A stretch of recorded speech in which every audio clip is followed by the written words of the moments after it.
What's up, everybody? You are tuned in to the Cris Style Mal. Podcast, episode 33. This is the Noontime live stream. Hope everybody's having a good Monday. We had a pretty good weekend, I would say. Um, got a lot to get into, man. Sports, regular stuff in this world. So let's get to it.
And what's up, everybody? We are back. Cris Style Mal Podcast, episode 33, Noontime stream. Like I said, hope everybody's having a good Monday afternoon. Whether you're at work, you're at home, you're on the run, doing errands and stuff. Hope everybody's having a good day. What's going on, Mal? Man, I'm good, bro. You know what I mean? Had a good holiday weekend. Me and you went to the game. I'm sure we'll talk about that. You know, it was probably better for you than it was for me. But overall, man, it was a good time, man. It was a good time. Right. How you Yeah, doing? I'm good, man. I can't complain. Like I said, good Thanksgiving, spend time with the family and, you know, work was pretty slow, so it wasn't that bad. And Right, right. yeah, yesterday, we had a pretty good time considering the outcome of the game. But at the end of the day, it still was a good, time to chill and go Right. to the game and stuff. So, That's cool. Yeah. all right, brother, let's talk a little college football, man. Started off So college football week 13. A lot of stuff went on this week, man. The mhm. big showdown. Ohio State and Michigan went down. Yeah. At the end of the day, I feel like Michigan was just a better team, and it showed.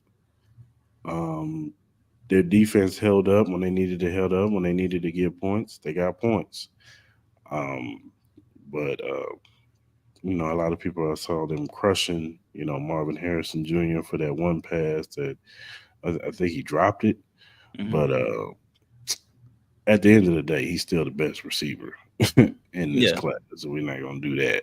Hmm. But other than that, yeah, I thought it was a really, really pretty decent game. You know what I'm saying? Kept you intrigued. Um, the big game everybody's talking about is that Alabama and Auburn game where it didn't look good for Alabama Hmm. and got down to the wire, fourth and goal. Milrow threw a pass to the receiver right in the back of the end zone, called it for the win, and it was crushing for Auburn. My heart goes out to all them Auburn people out there, but yeah, uh, was a good showing for Alabama, and we'll see how that helps them as far as the rankings go. Um, Washington had a big one with Washington State. Um, went down to the wire, got down to the middle of the field. The field goal kicker had to kick a game winning field goal, and they ended up coming through. And Washington pulled it out at the end against Washington State 24-21. Um, then you had, of course, Georgia took care of business against Georgia Tech. Florida State, with their backup quarterback, ends up pulling one out against Florida. And yeah, that's the more notable games that I can, speak of. LSU did what they were supposed to do. Oregon mud stomped Oregon State. So yeah, that's pretty much it, man. Yeah, man. I thought overall, I think with the Ohio State Michigan game, I think you just kind of saw how amazing they were in the trenches. You know what I'm saying? In the sense of like the O line for Michigan against that D line from Ohio State. A lot of guys flashed on my screen as far as like for both of those teams. There was a pretty gruesome injury for one of the linemen over Michigan. So blessings to that young man. Hopefully he gets well. I think it showed Corum is literally the best running back in the nation. I think Michigan is the deepest team, even with Georgia. I think Georgia has a deep team. They played a really close game against Georgia Tech. Overall, but um, I think with the whole dynamics between what Michigan had to go through, it just shows a lot of character what those kids have and what that coaching staff did with everything that was going on against them.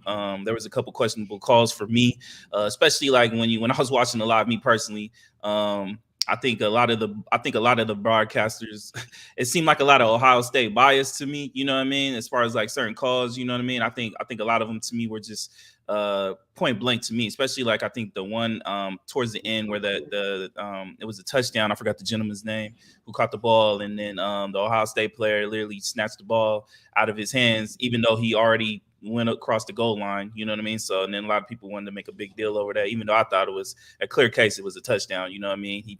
He had possession. He did his little two steps, crossed the goal line. After that, it really don't matter. You know what I mean? So I Right. understand what all the hype was about that, and seeing Ryan Day go off the wall. So it really impressed me. The Alabama Auburn game was really crazy. I watched the final moments of that game. Mhm. I think that was one of the better throws I've seen the Alabama quarterback make. I'm very curious to see how they play against Georgia. I think that's a really big, obviously that's a really big game. Yeah, Yeah. the Ducks, they're showing out, man. They got a big game against Washington coming up this weekend. They showed out Bo Nix. He's kind of like helping his case with the Heisman Trophy. Jaden Right. Daniels, helping his case. I'm kind of curious to see how it goes, especially after that showing with Marvin Harrison Jr. Obviously he was pretty quiet. He had a decent game, but overall he was pretty quiet for most of the Mhm. game. I think that kind of put dampens his spirits as far as like competing for the Heisman Trophy. I think it's pretty much between Bo Nix and Jaden Daniels at this point.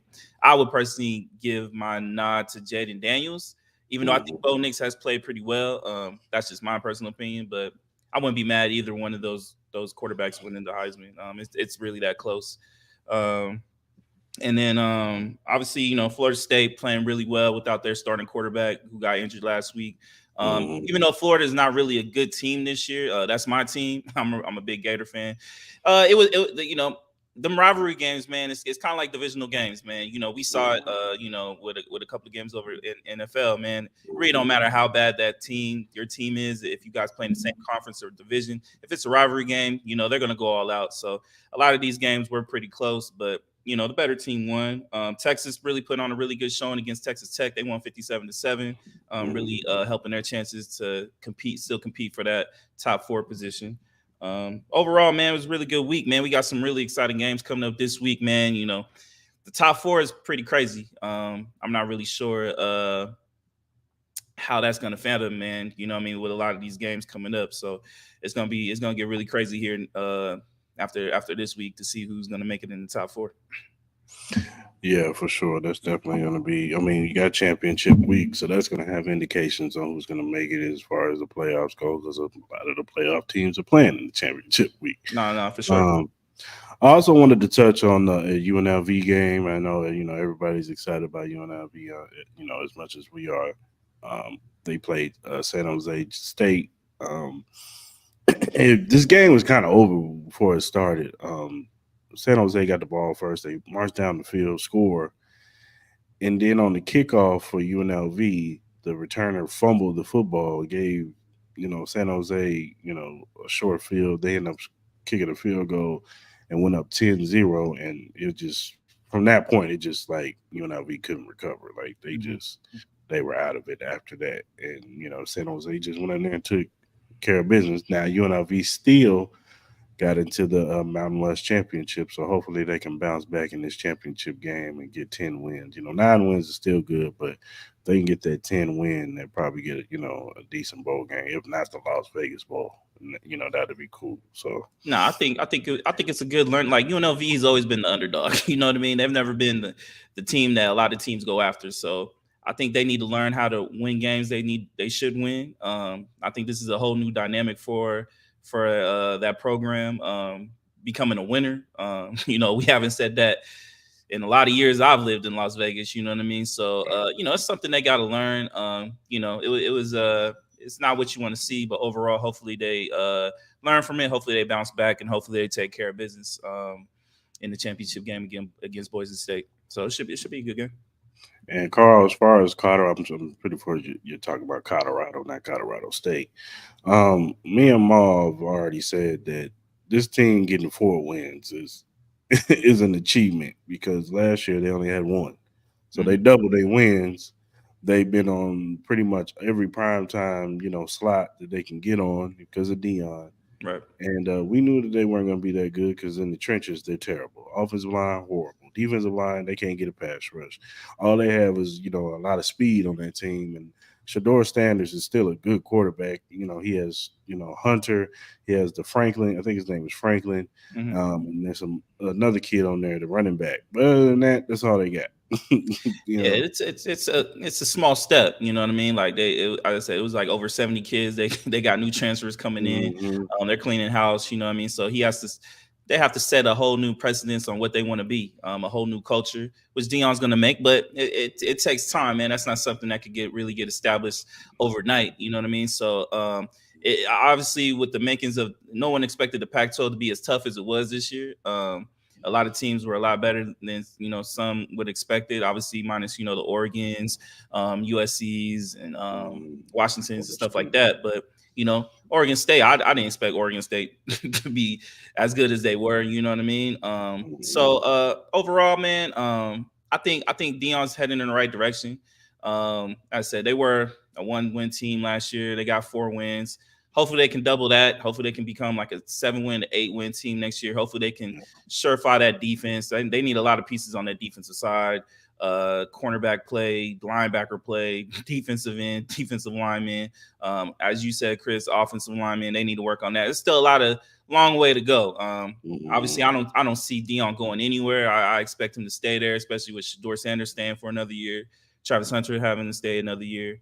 And I think Shiloh's staying for another year, I think, too. So, I'm curious. I'm excited. I'm excited the way he has that program going. I'm excited to see what they can accomplish next year. I'm always going to root for Dion, and I'm always going to root for his sons and stuff like that. I think it's just really good for the sport. People are going to hate, but overall, man, it's a long process. So. Yeah, for sure. All right, man. Let's talk about. Let's go this route. Let's talk about championship week, Okay. college championship week. Yeah. All right, hold on, let me pull it back. Pull it back here. So you got championship week. You Hmm. have. I got the games right here if you want it. Oh, go ahead. For the Pac-12 championship, we got Oregon, Washington. Big 12 championship, we got Oklahoma State versus Texas. SEC championship, we got Georgia versus Alabama, and then the Big Ten championship, we got Michigan versus Iowa. And then obviously, it's not as big as far as for college playoff, but obviously you got UNLV versus Boise State too. Um, well, on the Mountain West, we're definitely going to be rooting for Oh UNLV. yeah, for So sure, for sure, yeah. No, Boise's no slouch though. no. They're in there for a reason, but we're Hmm. definitely going to be pulling for UNLV. Yeah. Um, let's go with the big. No, no, not go with that one. Let's go with Oregon and Washington. Who you got?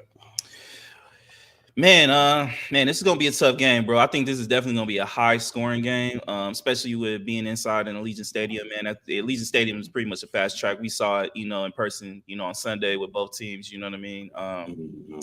I think overall, I'm gonna go with the upset. I'm gonna go with Oregon. I think it's gonna cause a couple. It's gonna cause a little bit of pandemonium if Oregon wins, but especially with Washington being the higher ranking. So I'm gonna go with Oregon. I think Oregon's playing its best ball right now. Washington, they've had a couple close games, more so the last couple weeks where it makes you kind of question if they can finish. But and I think Oregon overall, I think both sides of the ball are playing pretty amazing right now. So I'm gonna go with Oregon with the upset. Now these two teams did they play earlier this year? Yeah, Oregon lost in Washington. It was a close game. It was a close game. I think they lost by like 3 or 4. I'm gonna agree with you. I think Oregon pulls this one out. Washington's been winning a lot of close games, man, and Yeah. they be pulling out. Shout out to Penix. He hmm puts them in position to win at the last minute. Yeah. But I'm gonna go with Oregon. I think that they're hungry. They want to right that wrong that they lost to Washington. hmm I think it's gonna be a high scoring game, Yeah. but I got Oregon winning this game too. All right, let's go to the Big 12. Was it Texas versus Oklahoma State? That's right. I think Texas gonna dog them out. Personally, that's I just me. look. This is a game Texas should win. This Yeah. is a game Texas should win, especially how Oklahoma State has looked the last couple weeks, where they literally had to come from behind in the second half in double digits for the last 2 weeks. I think that's a problem. This should be a game Texas wins, I think, by double digits. But we all know, man, them Sarkeesian teams, you never know. Like, they are hot and cold. So I'm gonna go with Texas. I think Texas wins in a closer game than what people think. I still think it'll be a high scoring game. I could see both teams getting in the 30s, 40s. I wouldn't be surprised if this thing even went into OT, because that's just the way it goes sometimes. Yeah, for sure. All right, let's go with the ACC championship. Louisville and Florida State. I'm gonna go. I'm gonna still keep Florida State rocking. You know, they still look decent. They still look good on offense. They still got them offensive pieces over there. hmm So, and the quarterback looks like he's pretty good. hmm He doesn't look rattled or out of sorts when he's back there. So I'm Yeah. gonna keep Florida State beating Louisville. Yeah. I got Florida State winning pretty big. I think overall, I think talent wise, I don't think it's really close. I think Florida State is just overall the better team, even losing Jordan Travis. Their backup quarterback, he looks legit, you know what I mean, as far as in a sense where he's not gonna obviously he's not gonna be the same level of offense as it was with Jordan Travis, but I think they can still maintain as far as like scoring. So Mm. overall, I think they should win pretty handily. All right, let's go. Let's go with the SEC championship. Georgia, Alabama. Um, as good as Alabama has looked in these past few weeks, and the Melrose kid, he's starting to look better and better each game. hmm I'm still going with Georgia. I just think they have the more seasoned guys who's been there before. I think hmm this Alabama team is still young. They're talented, of course, but they're still young, and I just think that gives Georgia the edge, and I got them winning. It's going to be a closer game than what people give credit for, hmm but I still got Georgia winning. I'm going with Bama in the sense of I think their competition has been way harder than what Georgia has gone through. Mhm. I think Georgia has some young pieces on their side too. I think the quarterback hasn't really been in really big games like that. I think this will be the biggest game he's been in. Right. Um, Alabama has had some issues with some of their play, especially on the defensive end. They're not as really strong as they used to be. But Mhm. I think those kids are going to be really amped against this game. Georgia has really owned the SEC the last couple of years. I think Bama really wants to get that throne back.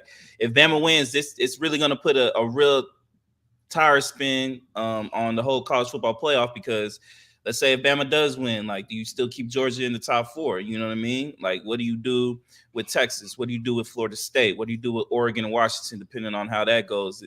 Like, does Bama jump a lot of those teams? You know what I mean? Even Texas, like Texas did beat Bama, but like, does Bama jump Texas? You know what I mean?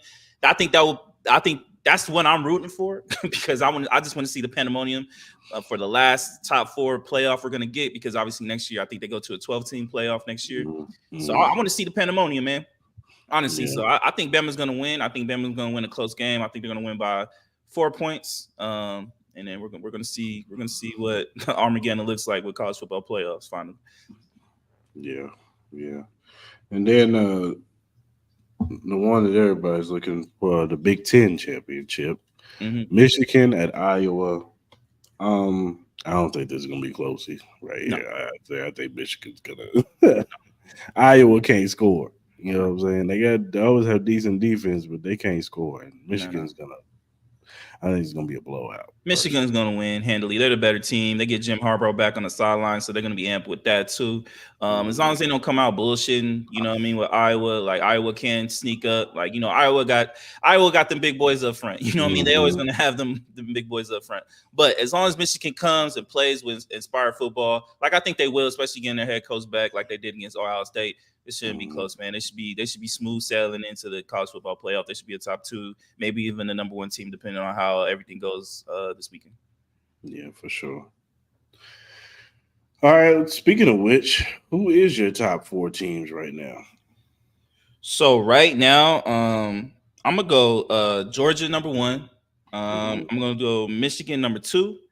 Mhm. With Ohio State losing, I got them dropping out. Obviously, I got Washington moving up to number three, and then I know the big one is Florida State. What you want to do with them? They have been playing pretty well, but I'm gonna go with Oregon. I think Oregon's been playing the better football out of the two, so I'm gonna go Oregon number four. Yeah, I got Georgia, Michigan, and Washington, and I'm gonna keep Florida State at four Okay. until they lose. I'm gonna keep Florida State at one, or be at four. Oregon does deserve to be there at four. I get it, but Florida State, they've been still, and with their backup quarterback, they still look, good. So I'm gonna So give, let me I'm gonna let give. me ask you real quick: who do you think has the better resume between Oregon or Florida State? I'd have to go back and look at Florida State stuff. I think their biggest win, I think, will be Clemson. I think they LSU. had a who they play? They play LSU. Yeah, they had the big game LSU. I think in the beginning, first week. Oregon, obviously, they lost to Washington, but they had big games against Utah. Uh, Depending on how you feel about USC, UC really isn't that good. Oregon State, you just beat Oregon State. So I would I say think that big. I think Florida State's big wins is Clemson, LSU, Miami. Yeah, that's probably it right there. mhm. Them beating LSU. What's the name this week would go a long way. But Let me see. Yeah, let me see Oregon schedule. and then Oregon. Hold on. Let me go to them. Like you said, they beat USC, but that's kind of like I think going Utah. to Utah dominating. Utah's a really good team at home, man. Yeah. They're really good. USC, depending on how you feel, Uh, they beat Oregon for State. yeah, yeah. I think what's the name has the Florida State, Florida State has the two bigger wins because they're if Oregon had beat Washington, then obviously, yeah, obviously, yeah. they would have a case. But So let's say both teams win. Let's say Oregon wins and then Washington wins. Would you flip it? Would you still have you Florida mean Florida State? State? Yeah, Florida State. If Florida State wins and Oregon beats Washington, would you? Well, in college football, style points Yeah, mean everything. So if Oregon beats Washington handily, then yeah, Oregon leaps Florida yeah. State to me because I don't think Louisville is as good of a challenge as what uh, Washington is. You know what I'm saying? So Okay. bigger win would be Oregon. Um, What do you yeah, What do you think would if, happen? No, my bad. Go ahead. Go ahead. My bad. My bad. if Oregon goes and beats Washington handily, and Florida's like, but see, what if Florida goes in there and just mud stuff Louisville? My whole Yeah, I feel you, but I just think the ACC is a lot weaker than the It is Pac-12. Though weaker. it's I weak, mean, I, and then I on top actually of that, have it's them. like it, I got them on par with each other personally. I think they just talent have. wise, yes. Talent I wise, just yes. think I they're think. on par as far as But who competition would is. you rather want to see in the Oregon, top four? You would rather Oregon, see Oregon with Bo Nix instead of the yeah, backup quarterback with Florida yeah, State, because though. So I think that yeah, would be the edge right there. If Jordan yeah, Travis was playing, I think Florida yeah, State would easily be probably if Jordan Travis was still playing today. I think they would probably be obviously number three easily. yeah, You know what I mean? yeah. They'll be in the top four already. Um, but I think that's what would kind of separate them two is probably just the You're backup right. quarterback. Unless Probably unless if the Oregon. backup quarterback does like his what's my man's name from Ohio, Cardell Jones. Remember or what's his name? Cardell Hmm. Jones from Ohio Yeah, State, where with he came Ohio in State. and was the backup quarterback, and he played an amazing game. And then Ohio State ended up getting in, and I think they won the championship that year. Yeah, they did. They won that year. So unless if the backup quarterback from Florida State does something like that, then I'll be like, all right, cool. Like if he goes out, throws for like 400 yards, 5 TDs, dominates Louisville, then I'll be like, all right, maybe they'll feel a little bit more comfortable with him being the quarterback of Florida State, especially with all those weapons. But if he goes out there and throws for like 200 yards, 2 TDs, and like maybe a pick, then Oregon goes in, even if it's a close game. Washington, me personally, I still think Oregon will probably get leapfrog over them, at least Florida State. But my whole thing is the Georgia. If Georgia goes down, I think that would cause crazy Armageddon, man, with college football playoff. Because like, what would you do? Would you keep Georgia? Like, let's say they lose to Alabama. They're gonna keep Georgia. You think so? Even with Texas and Washington and Oregon and Florida State, even Florida State be undefeated. They can't not have no SEC representation. That's too much money being lost. No, Bama would take the spot. Bama would take the spot. I think Bama would take their spot. From 8 to go all the way up to 4. If they beat Georgia, I think you have to. Especially let's say Oregon. Let's say Washington. All right, let's say Oregon beats Washington. Georgia loses to Alabama. Texas wins. Florida State wins, and Michigan wins. Then what would you do? Because Michigan will be number 1. Michigan will be number 1. Who would be number 2? I would probably say Oregon. If Georgia loses, I would think either Oregon or Washington would be number 2. Then number 3 will probably go to Alabama, I'm assuming. And then you got to figure out what you want to do with Florida State, Texas. You even still have Ohio State there. You know, it's not like they played a bad game. Like I think it's a long shot. I think it's a really long shot. I think Michigan will have to lose. I think Michigan will have to lose.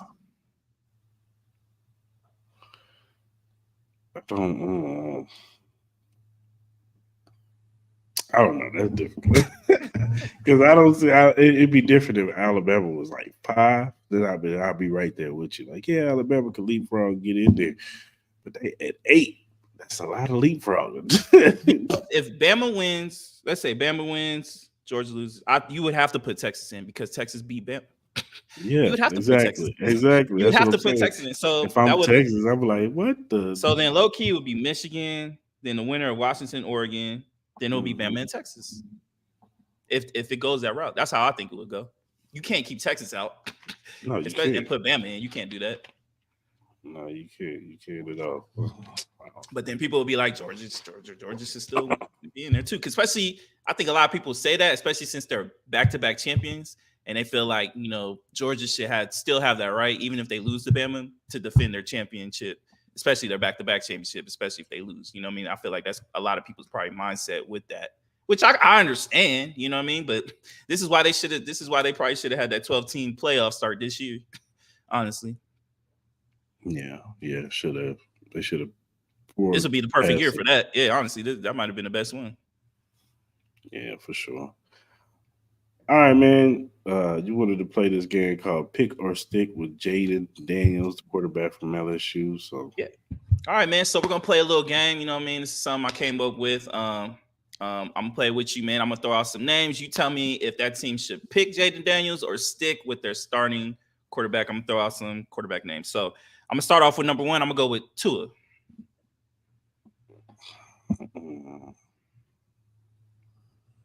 That's a difficult one. I'm gonna stay with Tua because Tua's having a really good season. I'm gonna say Tua. Tua, okay. Number 2, Sam Howell.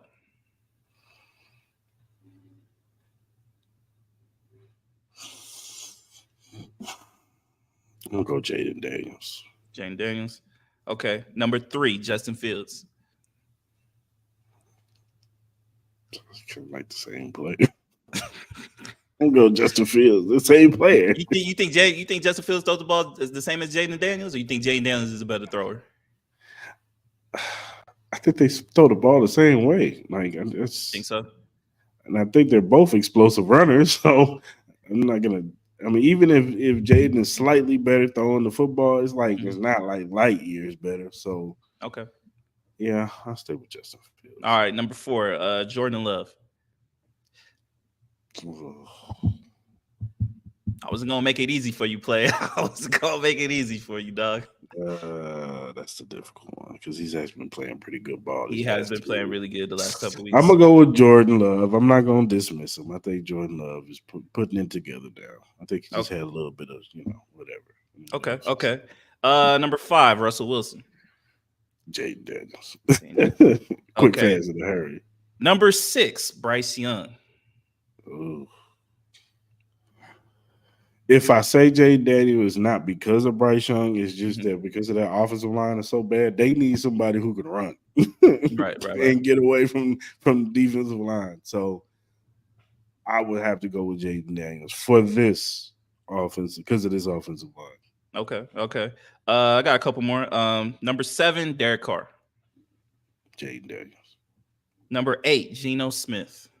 Jaden Daniels. Number 9, Brock Purdy.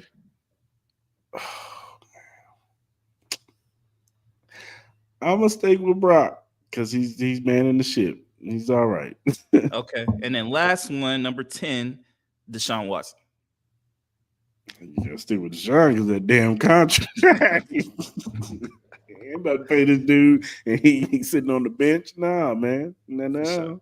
All right, for sure. Well, that You was our gonna earn first this check. edition. That was our first edition of Pick or Stick, man. So, anybody got any quarrels with what Chris says? Put it in the comments, man. Yeah, Don't go at me. Go ahead. I think I was pretty spot on. Nah, I think I like most of your picks. Uh, let's talk about the NFL, man. Yeah, for sure. Let's do it. Week 12 recap. Let's see. What game you want to start? You want to start off with obviously Thursdays? Yeah, we can start with the Thanksgiving games. Who do we have? Who do we have? We had the Packers and the Lions. Mm-hmm. I don't know what's up with the. I mean, the Lions. Other than the game they played against us, in prime time, they haven't been looking too good in prime. Or when the spotlight is on them, and Mm-hmm. people think that okay, Detroit, this is it. Yeah. It didn't look like that against the Packers. Packers pretty much dominated this game. The score doesn't indicate how this game really went. Like the Mm-hmm. Packers pretty much dominated this game. Yeah. And Goff didn't have a good game at all. No. Like so.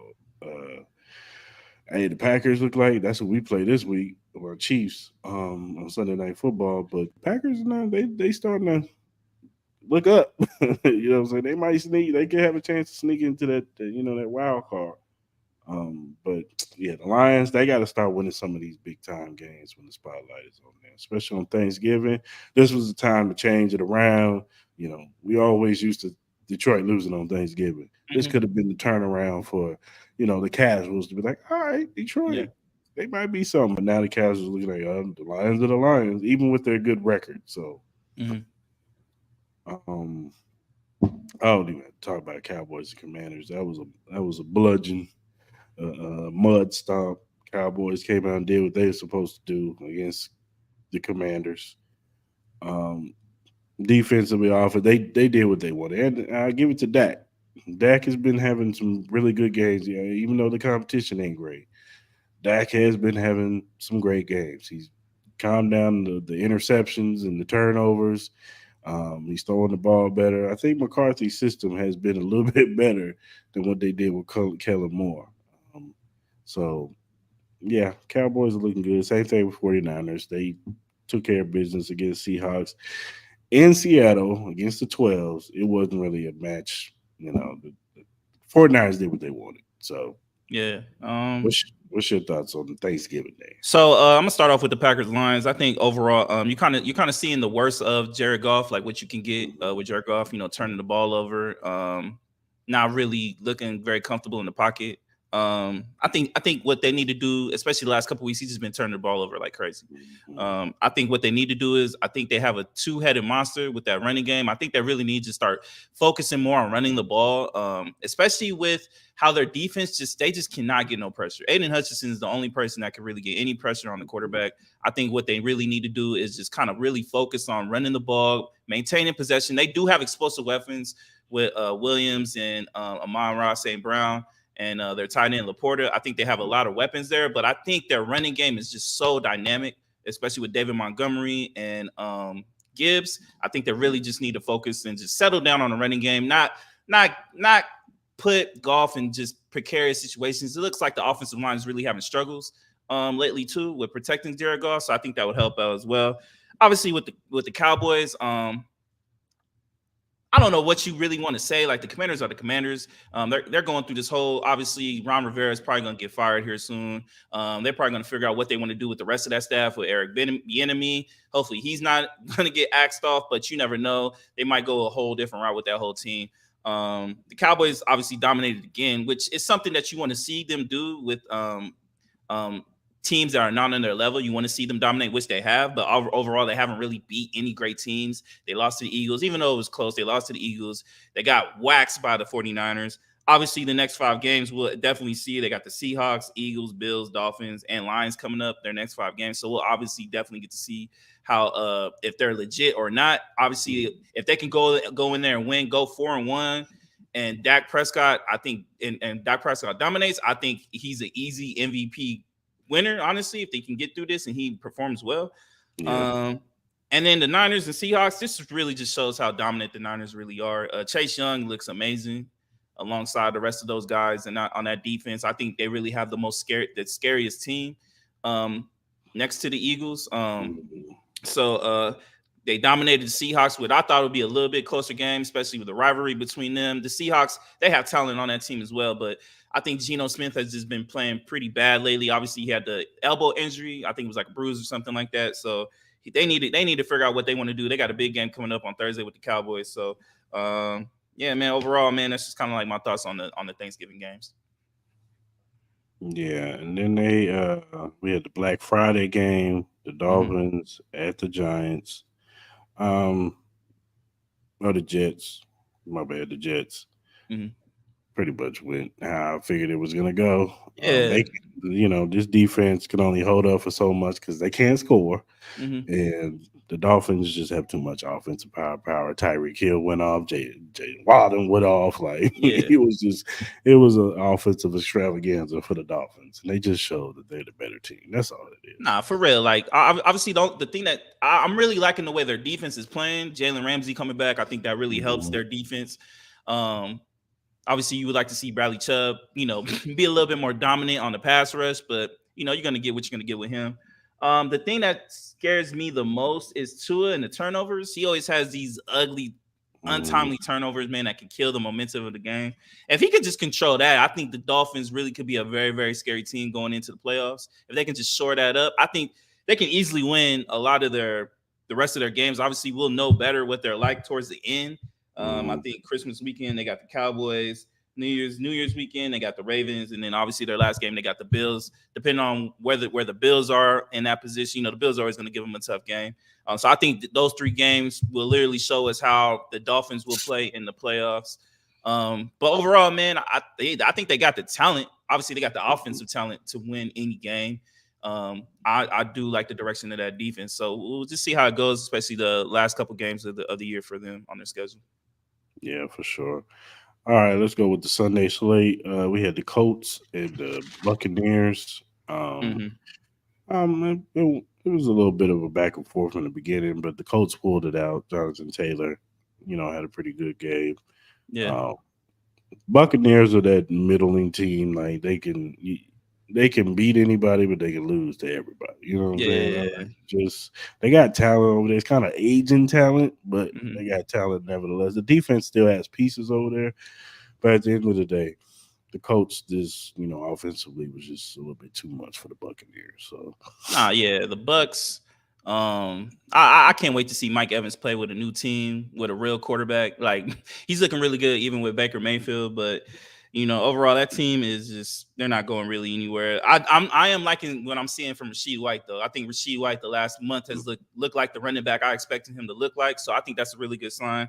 The Colts, man, Michael Pittman finally showed up. He had 10 receptions for 107 yards. They're in playoff contention, but honestly, obviously, you're not going to really take them serious. They did get rid of Shaq Leonard. I was kind of surprised by that.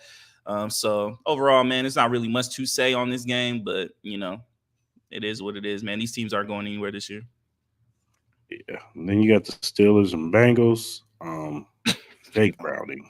I didn't expect much from Jake Browning. Nah, yeah, yeah.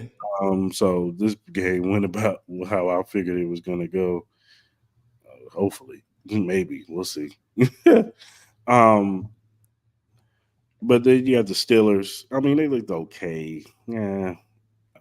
They had 400 yards for the first time in all year. So, Kenny Pickett, he looked better. You can tell the coaching change helped a little bit. They still only scored 16 points, but what do you think of Deontay Johnson? With that whole ordeal of him not I, not I, doing what.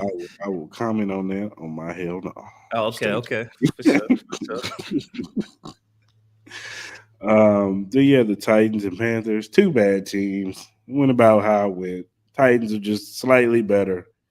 Will Levis made a few plays, but this What do you game think of the whole firing of Frank it Wright? was What kind of coach do you think they need, honestly, for they Bryce need a Young? young they need a young offensive like a Ben Johnson. They need a young guy in there Hmm. that could work with um, Bryce Young, and I don't know, they might need a new GM too. You Who's the know, GM they got now? I don't know. I don't Mm. even know, bro. But or they need to. If you're gonna draft Bryce Young, you got to build around him, man. And the first thing you need to build is them trenches, bro. Yeah, what's going to hurt them is they don't have their first round First pick this round year. pick, You know what I yeah, mean? So no, that's going to kill them. So it's just they're going to have to do something in free agency yeah. for them. They got to do something with Bryce Young. I feel bad for Bryce Young. That play call at the end of the game where they trying to do that screen pass. I'm like, bro, come on, man. You can't do that shit, bro. You're just kind of setting Bryce Young up for failure, bro. You ain't got no pieces around him, no receivers. I like Deontay Foreman as a running back, but obviously he's been hurt. You know what I mean? That's just kind of the way his career has been. So Mhm. I don't know. I'm curious. I'm curious what they're gonna do with some of their pieces, man. Maybe they'll trade off. What's my man's name? What's the defensive end's name? That they have. They might Brian trade him off. Burns. Yeah, Brian Burns. Yeah, so they might use him for some draft capital. You know what I mean? They're already talking about maybe trading him anyway. So Yeah, you're probably gonna have to do that. You're gonna have to trade him to get defensive end, or offensive pieces or whatever to get or offensive line help. You know what I'm saying? Hopefully they can move up in the draft and get one of those top tier offensive linemen because that's exactly what he needs. He need a left tackle, right tackle, guard. Yeah, everything. receiver, running back, he need it all, bro. And Offensive coordinator, they need might it have all. to overpay for some of these offensive pieces in free agency too. Like, Well, they got the owner that can pay for it, so it's just a you matter know if what he I'm saying? wants to do it. You know what I mean? He's very impatient. So So yeah, it's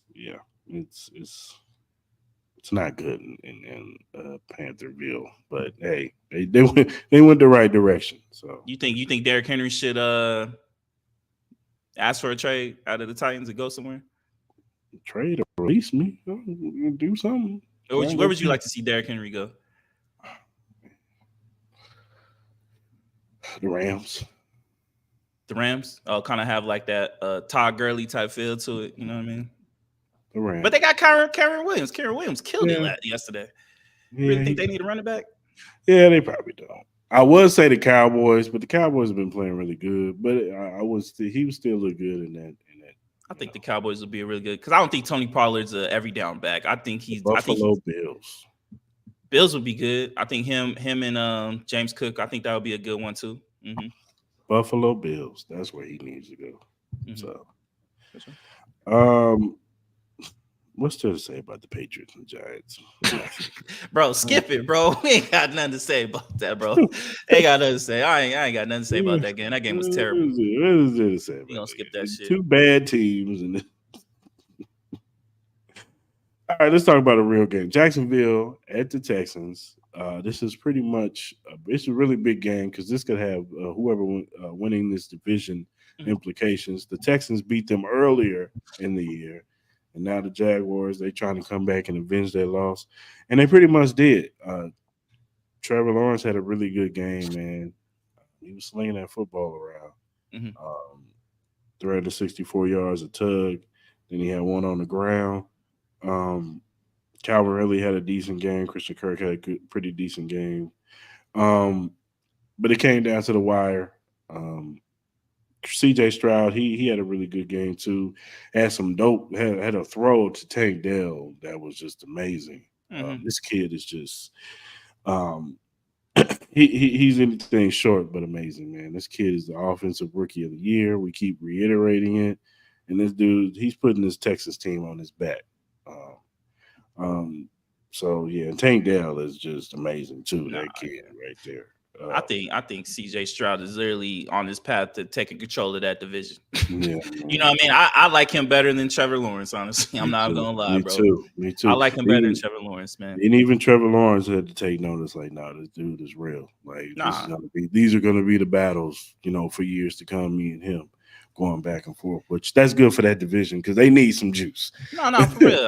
I think the Texans should be I know it sucks that they lost, you know what I mean? I think they all expected to Mhm. win. But overall, I think they played a really big I think they played really good. Obviously, they had a really bad pass interference call at the end that really kind of Mhm. killed them from, being Mhm. able to win that game. But overall, I think they played really exceptionally well for a big time game that had some importance to it. Which I think that kind of just showed the character of this team. And if they make the playoffs, I think they're going to be a really tough out. You know what I mean? So I think that was really good showing by the Texans, win or loss. I think they could take a lot of good things out of that. And I think And the that Jags de- are good. and that defense is starting to turn around too. Will Oh yeah. Anderson, Oh, that D'Amico kid. Ryans, bro. Yeah, of course, but Will Anderson, man, that kid. Oh yeah. He's gonna be special. Yeah, yeah, yeah. I think he's been having a quiet good year because everything's all on CJ Stroud, and Hmm. rightfully so. Yeah. But Will Anderson, y'all watch out for that kid. He's gonna be a menace coming off that edge for real, Did for this put confidence in you with the Jags as far as like them being able to contend, or is you still kind of have the same feels with the Jags? real. I think the Jags are a good team. Hmm. I picked them to win this division, so Hmm. I think they're a good team.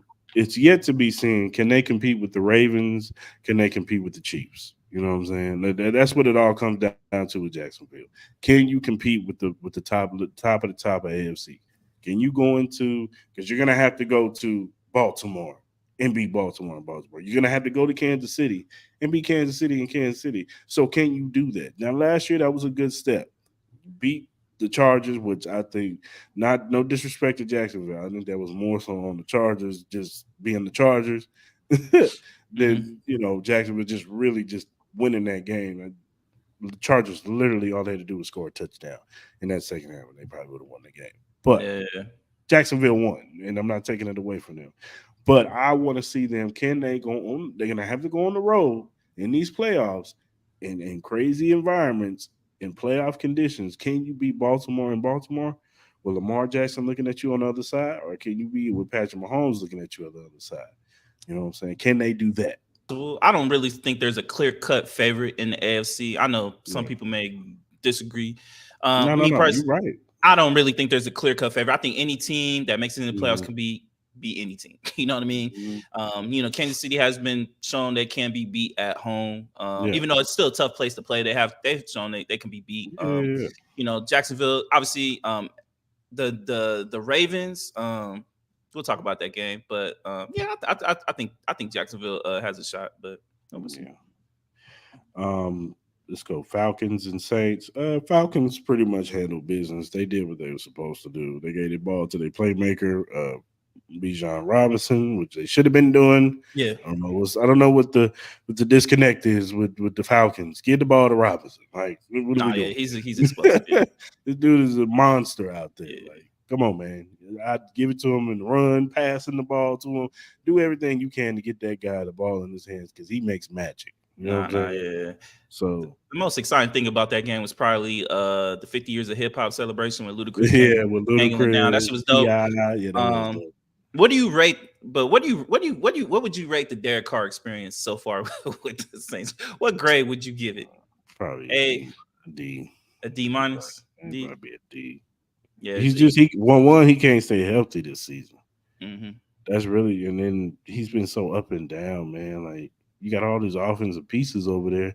You would think you could at least man the ship and win this division. This division. Like, come yeah. on, I think the thing with Derek Carr, I'm a Raider fan, obviously, so I have a lot of history with Derek Carr. I think ever since his ankle injury, I really think he's just not really comfortable in the pocket.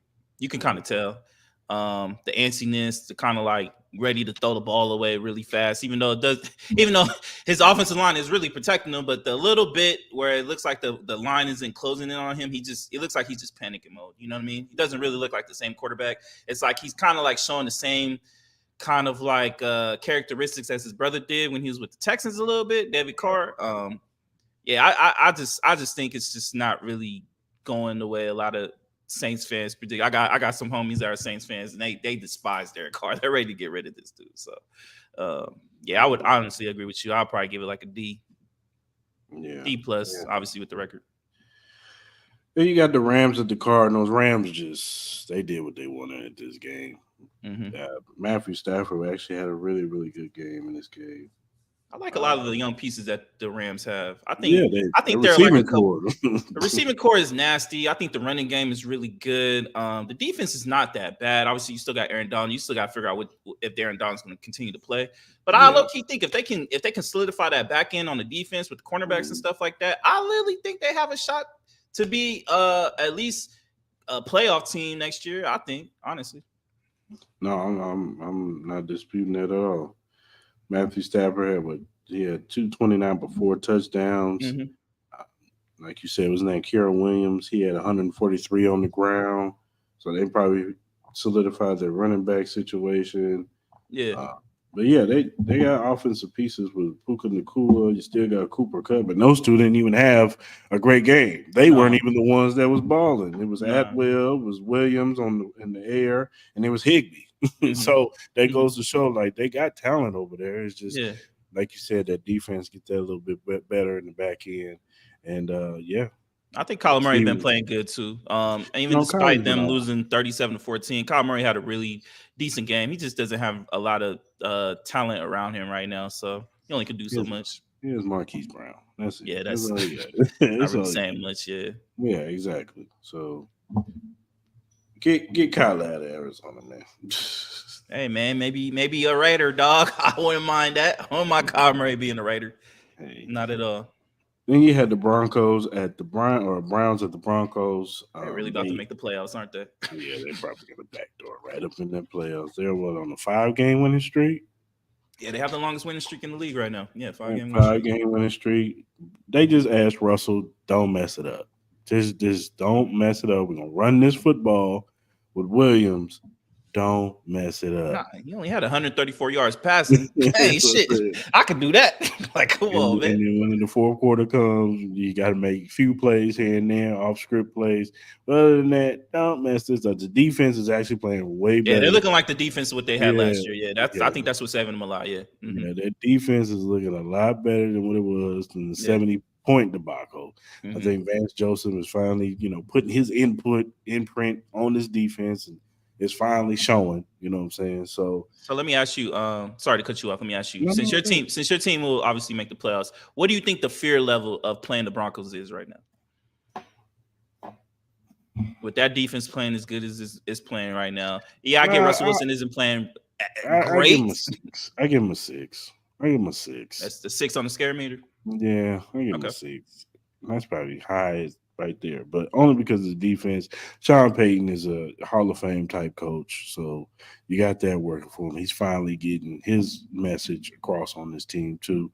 Mm-hmm. So but I'm just not scared of Russell Wilson, bro. Like Yeah, I I'm feel just you. not Yeah. scared of him. Like if it was a different quarterback back then, I'd be like, oh, man, he might be an 8. You know what I'm saying? Like if CJ Stroud was the quarterback of the Broncos, then I'd be like, oh man, we gotta watch out. You know what I'm Yeah, saying? yeah. These dudes is for real. You don't But think you can get in at least maybe 1 or 2 games of like old Russell Wilson? You think he can do that? You think it's possible still? I don't know. Mm-hmm. Honestly, I don't know. Okay. The way he's been playing, I just think they're just having him be a super uber game manager, bro. Yeah, yeah. And I think that's just where he's at in his career right now. That Seattle Russell is gone. So Mm-hmm. yeah. But hey, kudos to them. They're on a 5 game winning streak, man. Nah, yeah. Um, Now this was a game right here. Eagles, Browns. Now this was a really good game. The Bills had a lead early. Then the Eagles roared back, took the game to overtime, and man, your boy Jalen Hurts, man. He can have a mundane game and then be ho hum in the game, but when it's on the line and you give him opportunities, he'll make you pay. Trust me, he did it to my Chiefs. He'll Yeah, make you yeah, pay. Yeah, he'll yeah. make enough. He will make enough plays to win the game. That's all the Eagles. You know, the Eagles can get dominated and beat throughout the game, and the Buffalo Bills pretty much dominated this team in Mm-hmm. most of the game. It wasn't until like the fourth quarter when they finally woke up and got it together. And but yeah, the Eagles, man, they find ways to win, man, and that's championship pedigree right there. You got to find ways to win in adverse situations when you're down, and you know what I'm saying. You got to pull it together. Hey, I put my money on Jalen Hurts every time because Oh he yeah, for always sure. rallies the troops and he always gets it done at the end. So Nah, yeah, no. I think both quarterbacks played really, really well, man. You kind of just mhm, saw the levels of quarterback play. You know what I mean? Like uh Allen Hurts, man, they looked amazing. I think the Bills, even though they lost, I think they're playing some of the best football out of any team right now. Even though they lost, it's kind of crazy to say. Obviously, this loss really hurt them in the playoff aspects. They really mhm, probably need to win out, honestly, for them to they really have a do. legit chance to make the playoffs.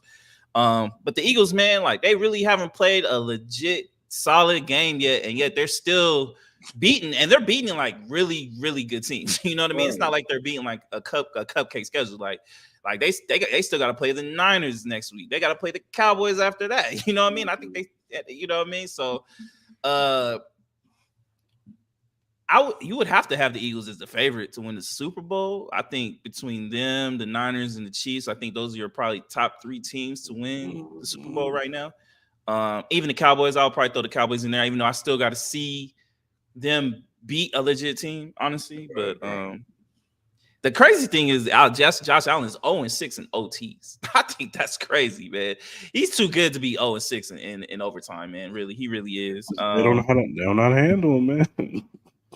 Yeah, man. I think overall, I think it was good to see them run the ball a little bit more. I think it really was. I think they really need that. If you could just really just give them a solid running game, the Bills would be really scary. That would be really scary if they can get.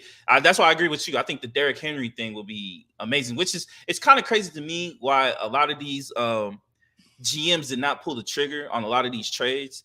Like it's mind blowing to me. I know we're going to talk about the Chiefs and Raiders game probably here next, but even the Chiefs, I get Rasheed Rice had a really good game yesterday. I would bank that. I would bank that our cornerbacks are pretty trash. Like, thank God they got rid of Marcus Pierce. We'll talk about that here in a little bit. But like the Bills, why would you not pull the trigger on a running back? You know what I Yeah. mean? Like, why Yeah. wouldn't you pull the trigger on a Derrick Henry? He was right there available. You know what I mean? Mhm. Or whatever running back else that you could have grabbed. I Right. just don't understand the hesitancy of teams like that, man. Like windows to win a Super Bowl are they're not guaranteed, man. If you No, have they're that not. chance, you need to try to run through it. Even if it's like a little bit of a chance. Take the chance. You never know how it's gonna play out, man. We saw teams before, man, who weren't expected to win the Super Bowl go on a run. And that's all you really need. You need to be the best team for 1 month in January. If you're that best team in 1 month in January, you're gonna make the Super Bowl. And it's been proven every time and time again. So Yeah. um, it's been Uh, good. and we'll get to our game last, but Ravens Chargers was fumbling the football left and right, bro. Like, Chargers gonna charge it, bro. Chargers gonna charge it. man. I mean, I know we dump on Justin Herbert, you know what I'm saying, as far as him being a top tier quarterback, but he can't help it when the team is giving the ball up, fumbling the football and stuff like that. Like, Look, to me, this game was the Quentin Johnson Zay Flowers game. The reason why the Chargers should took Zay Flowers and not Quentin Johnson, bro. Let's yeah. look. You know what I mean? Zay Flowers got the TD that kind of sealed the game off. Hmm. Ravens look good. Their defense look good. Obviously, Lamar Jackson. He only threw for like 100 some yards. It's not like these are crazy stats that he's pulling up. Hmm. But Chargers overall, man, they need a clean house, man. They need a whole new regime, especially on the coaching staff. They need to get rid of Brandon Staley. They need to change the culture, man. That's what they really need. Yeah, for real. Yeah, he should be gone right now. Like, let's just call Yeah, it. he should. I think he will be. I think at the end of the year. I think they're not going to do it now. I think they'll do it at the end of the year. You only got a couple Okay, more games left anyway. give Chargers some hope. Them players some hope. I would have got rid of him a couple weeks ago just to see what Fire him. Kellen Moore Fire. could do as a Yeah, head coach. I would I'm have. Fire him now. Just let Kellen Moore just take over and And see what he can do. Yeah. see what he can do. All right, let's talk about our game, man. Hmm. Like we said, it was it was cool. Going to the stadium. You know what I'm saying? It's a lot of Raiders and Chiefs fans there. Everybody Hmm. was pretty much hyped up, man. You hear Yeah. the people yelling Raiders. You hear people saying Chiefs. You know what I'm saying? Doing their stuff, and it was pretty good, man. Started the game. Um, Look a little shaky for my Chiefs. Yeah. Little shaky at first, man. Eddie O'Connell just marched down the field, man, did what he want, and Jacoby Myers was just killing us, man. I Yeah. was like, somebody want guard 16? Yeah. Yeah. And then Devontae Adams would just do cleanup on third downs. Like, Hmm. so from the jump, you guys jumped on top of our defense, got 7. We had a 3-and-out. Our offense just looked out of sorts the first quarter. Hmm. You guys went out that big run by Jacobs. When he got that big run, I was like, oh no, now the defense want to act up. Hmm. Come on Hmm. now, Yeah. you're making me look bad in front of the company now. But uh, Jacobs had that big run, so I was like, all right, if y'all don't score here, it might be over. Right. But I think that run was kind of like the blow that the offense needed to get their shit together, and Hmm. they marched down the field, got 7, got us that timeout called by Antonio Pierce hurt y'all. Oh, the Um, challenge. Yeah. yeah, Yeah. the challenge that hurt And him y'all. not going for it. Yeah. I'll talk about it. Yeah. Yeah, that, and then Hmm. the missed field goal by the kicker that hurt y'all Hmm. too. Hmm. Um, but the offense started getting their stuff together. What I liked was they got Rasheed Rice the ball. They might have had their hands forced with Miko and Kadarius Tony out, but they got Hmm. Rasheed Rice the ball. And the kid, he made some good plays out there. You know what I'm saying? In the third quarter, he had a good touchdown across the middle that went to the end. He went to the end zone, and he had a 50-50 ball that was thrown back shoulder throw that Mahomes threw to him, and he caught it over the corner. Um, and Travis Kelsey was doing Travis Kelsey things. Um, had 90 yards, you know what I'm saying? Rasheed Rice had 100 yards. Justin Watson had a touchdown. Pacheco, he did enough. We ran the ball 20 times, Mo. Hmm. 20 times. Hmm. That was the hardest 20 yards. That was the hardest 55 yards Isaiah Pacheco ever got in his life. He Yeah. had 2 touchdowns. And defensively, they pulled it together in the second half. And we ended up winning the game 31-17. So, So my whole assessment of this game was I feel like you kind of saw on both sides with the Chiefs and Raiders, you kind of saw the best of what you can get and the worst of what you can get for both teams. I'll start off with my team. I think overall, I think the beginning um, in the first quarter specifically, I think we did what I've said on your Chiefs podcast. What we need to do, we needed to run the ball, we need to control time of possession, and keep Mahomes off that field. I don't know how many total minutes he played in that first quarter, but it wasn't a whole lot. You know what I it mean? was. It was a lot of 3 outs. Josh Jacobs looked amazing. They showed a little bit of what your weakness is on defense, and obviously I think the inside of your defense is your strongest point. Like I do like your cornerbacks. Like I do like McDuffie. I think Snead is cool. But the middle of your defense is your defense. The linebacker all the Yeah. way down to the defensive line. I think it's really tough to run the ball. I was not expecting us to be able to run the ball, especially in that first half, how well we did. But we were able to do that. I think the one weakness that your team has shown consistently is getting beat with the deep ball. That was shown a lot. I don't understand why we didn't use Michael Mayer more. I think Michael Mayer was getting open a lot, like wide open. You know what I mean? So I wish we would have used him a little bit more. You saw kind of like what Aiden O'Connell could do. Like he had a lot of really good balls. I think he had, if I'm not mistaken, I think he had the highest QBR rating for the weekend. I think I could be Mhm. wrong, but I thought I did see a stat upon that. Marcus Peters, man, I'm so glad he got off this team. It was it kind of started with him where I think he gave up like a first down to Rasheed Sky Rice Moore. or Sky Moore, yeah, Sky Moore. and you just kind of saw it go down from here right there. I think you just kind of saw it was amazing to see in person how amazing Mahomes was. Just his, if you really watched him, at least me personally, his control of the pocket is just amazing to me, Yeah, especially in that person. Like, nah, go ahead, go ahead. I was just saying that throw that he threw to Travis Kelsey The over. throw he threw to Travis Kelsey and the throw he threw to Rasheed Rice. I think Yeah, it was like a back shoulder fade where Rasheed yeah, Rice, he looked amazing in the game. You know what I mean? I'll talk about Chiefs in a minute, but it's just so amazing watching Mahomes live. Like you see it on TV and right, it looks good on TV, but when you see it in person, just the control he has, the flow, like where he knows to move in the pocket, it's amazing, man. This kind of just shows the difference of level of quarterback play, man. If you know how, if and to me, it's just like a second sense with him. Like that Max Crosby, it took a whole lot just to get Patrick Mahomes to the ground. I think that would make what makes Mahomes so special, minus the way he throws the ball. right. So and then you know, you just kind of just saw the breakdownness of the Raiders. Like the cornerback play just got pretty bad. It just showed we can't get no pressure without Max Crosby. There was a lot of times where Max Crosby didn't play a lot of possession, especially in that second half. You kind of saw he was just on the sidelines. Obviously, he had that knee injury. It was kind of like a long shot for him to play. He was doubtful Saturday, and he played. You know what I mean? I'm sure he got shot up with a whole bunch of shit. He even said, he mentioned that he had to go to the hospital on Thursday. So who knows how bad that knee really is, man. I love that he went out there and played, especially like a lot of our playoff implications came down to that game. I think with us losing, I think we're not making the playoffs. I would like for him to just rest. You know what I mean? I don't want him to cause any more serious injury to that knee. We know what Max Crosby is about. Max Crosby is one of the leaders on the team. He doesn't need to prove anything to anybody for Raider fans, anything. If he needs to sit out the rest of the year, please do, man. We want you to be healthy for next year. We don't want you to risk that at all. That's for me. The Chiefs, they did what the game.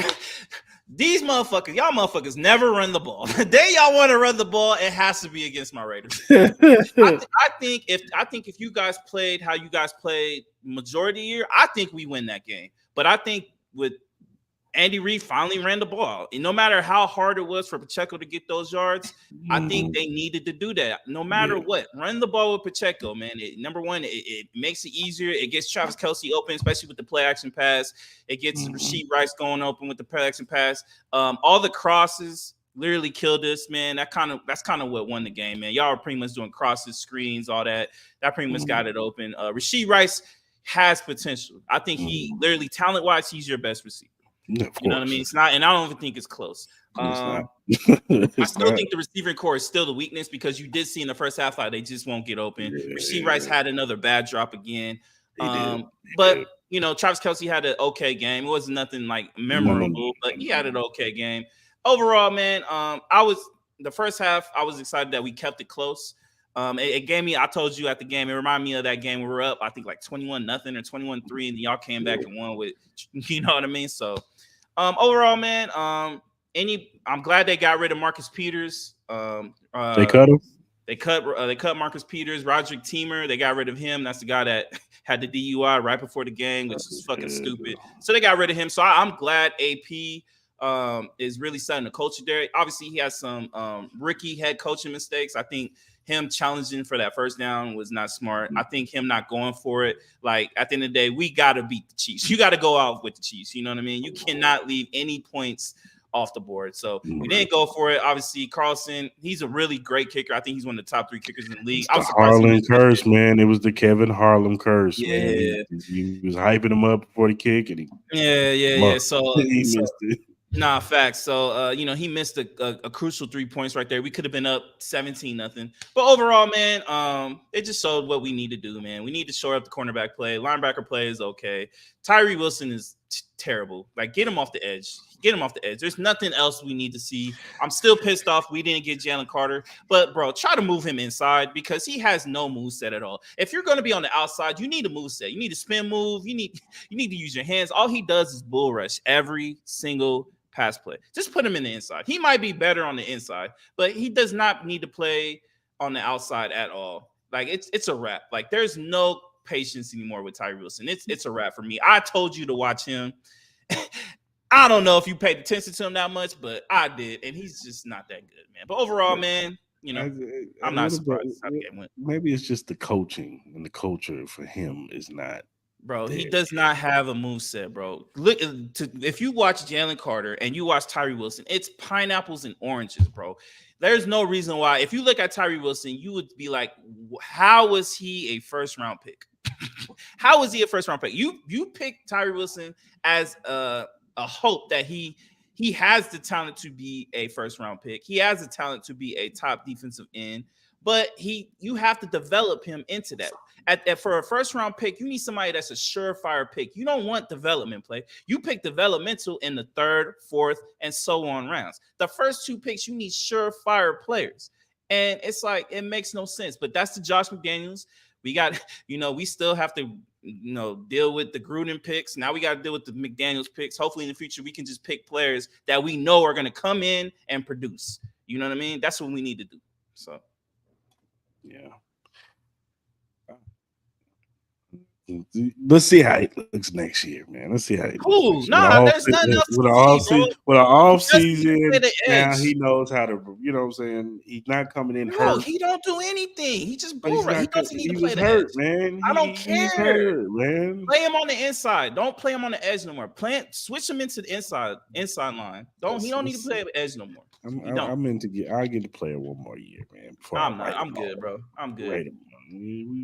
We always writing people guys off. I'm not writing people off, bro. I'm like, look, bro. We're literally have 1 month left. I have not seen him try a spin move. I haven't seen him try anything. Like, if he was trying to do other shit, I'll be like, all right, okay, at least he's trying. He just bull rushes every single play. And even when he bull rushes, he don't do shit. He don't do anything. He doesn't get pressured. I don't think he put up another statistic like yesterday either. Like, you know what I mean? Like, Jalen Carter, you see him flash on your screen. Does Tyree Wilson flash on your screen? No, he does. No, he don't. Thank you, dog. Thank you. He don't, bro. He's terrible. But still, man, yeah. He's terrible, dog. He's terrible. It ain't all his fault. No, it's fault. Yeah. But yeah, that was man. It's a pretty good NFL week, man. Yeah. Coming down to it, man. Who's your offensive player of the week? Offensive player of the week. Let me see. Oh no, I'm gonna give it to Kyren Williams, man. Kyren Williams had a great game yesterday, man. He killed it. He had over 200 yards total. So I'm gonna give it to him. I'm gonna give mine to Dak Prescott. 331 yards, 4 touchdowns. He had a really good game. I gotta give it to him. Mm-hmm. Who's your defensive player of the week? Defensive player of the week. I don't have a specific player, but I'm gonna go with the Niners, man, on what they did to the Seahawks, man. I thought that was really impressive. So I'm gonna go with the Niners as a whole. I'm gonna go with Darius Bland. I'm sticking with the Cowboys. Darius Bland. Yep, Darius Bland. Broke the record for pick sixes. You know what I'm saying? Well, yeah, 6, 7 of them. So 6 in a row or something, 5 or something. So give it to him, man. All right, man. Let's talk a little boxing, brother. Start with Jamel Charlo. He beat Benavidez. Fight wasn't really close. No. For a 2-year layoff. Now, context, yes, Charlo didn't make weight, so he had to pay a little bit more to keep the fight going. So he probably came in a little heavier, but still, for him to be off 2 years. And I know people, Jose Benavidez ain't that good, whatever. For him to be off 2 years, he looked impressive. Yeah. I was impressed. He stuck with his jab. He had, good combinations and flurries. Defense looks like it's pretty good. He pretty much dominated that fight. So, I was impressed with Jamel Charlo, and I do want to see more of him. Whether it be Plant, I think that should be the next move for him to fight Plant. I don't think he should go after Benavidez or anybody like. I don't think he's ready for that yet. But fight Plant, see where you're at with him, and then move, and then go from there. So yeah, and I think that fight will sell itself with slap. Mm-hmm. They're gonna talk trash to each other. They don't like each other, so that's gonna push the envelope for that fight. So yeah, I think that should be Jamel Charlo's next move. Yeah. What- Um, yeah, I think Jose Benavidez even looked impressive, even though he was dominated most of the fight. I thought he looked pretty good for this. He held his own. mm, Charlo's jab looked very strong. He looked very mm, fast. You could tell even after the fight, he's still going through some mental things. You could just kind of tell yeah. he seemed like he was kind of out of it. He really didn't seem very celebration energy, like, you know what I mean, as Mhm. far as like with his win, even though how dominant it was. I was surprised I didn't see his brother there. I don't know if he was at the arena or not. I didn't see him. He I don't obviously think wasn't he out was there with the there. walk, so maybe I they're don't still think. going through their issues. Yeah. Prayers to Charlo, man. Hopefully he gets his mentals right. But overall, man, I think Mhm. he looks really good. Yeah, I agree with you. I don't think he needs to fight David Benavidez. I don't think he needs to try to go after Crawford. I think Plant would be the perfect fight. I think it's the perfect sell fight. I think it could get a lot of buzz. Maybe it might even help motivate him, especially after the slap, to be a little bit more into it. So I think that would definitely be the perfect matchup to go. So hopefully, there's a lot of really great matchups that could be formed next year. Hopefully we get those. Hopefully this is one of them. But Plant was at the fight, so maybe it's kind of like a little you know Yeah. hints on where his route is going to go. You know what I mean? Because you kind of see that with a lot of fighters, man. Their next opponent is usually in the in the same arena as they're boxing. You know what I mean? Yeah. To help kind of promote. Obviously, he wasn't in the ring to promote anything, but I think that would be the next kind of route for Charlo to go. Yeah. I agree. I agree. Um, Now let's talk about the fight. Mm-hmm. David Benavidez versus Demetrius Andrade. Um, hey, at the beginning, Demetrius, he was hanging around. You know what I'm saying? He was getting his shots off. He's real slippery on the orthodox style, so it takes a minute for you to, kind of figure him out. Mm-hmm. But once I think it was what the third round, fourth round, Mm-hmm. Benavidez caught him flush with a right hand, and it was over for there. Mm-hmm. The bigger guy he was just too big for Andrade. Um, them punches, and the one thing about Benavidez, he's gonna take your punches, and if you can't hurt him, then it's tough sledding Yeah. because he knows he can hurt you, Mm-hmm. and that's all that was. Is that he hurt Demetrius Andrade, and from that first punch, he really couldn't. It was kind of impressive for him to get on his bicycle and hang around as long as he did. Mm-hmm. Um, but at the end, they threw in the towel and they just saw their fighter was out of it. So Yeah. David Benavidez, he once again shows why he's a top tier fighter and he deserves the big plates. And Canelo should be the next fight. Whether it be happens, yet to be seen. But on Cinco de Mayo, we should have David Benavidez versus Canelo Alvarez. Oh yeah, I think David Benavidez looked amazing. Um, Andrade, Andre, I don't know how you say his last name. I apologize, but Yeah, Andrade. he looked really good in the beginning. You know what I mean? Yeah. At the same time, I don't know what it was. Like he definitely wore him out. You know what I mean? I was surprised how fast he did it. I thought Demetrius would at least lasted a little bit longer. He Mhm. looked like the bigger fighter, obviously body wise, maybe not height, but as far as like thickness, pause. Like he just looked like the bigger fighter. You know what I mean? So, but David Benavidez, man, he's quick, he's powerful. Obviously, he has a hell of a chin.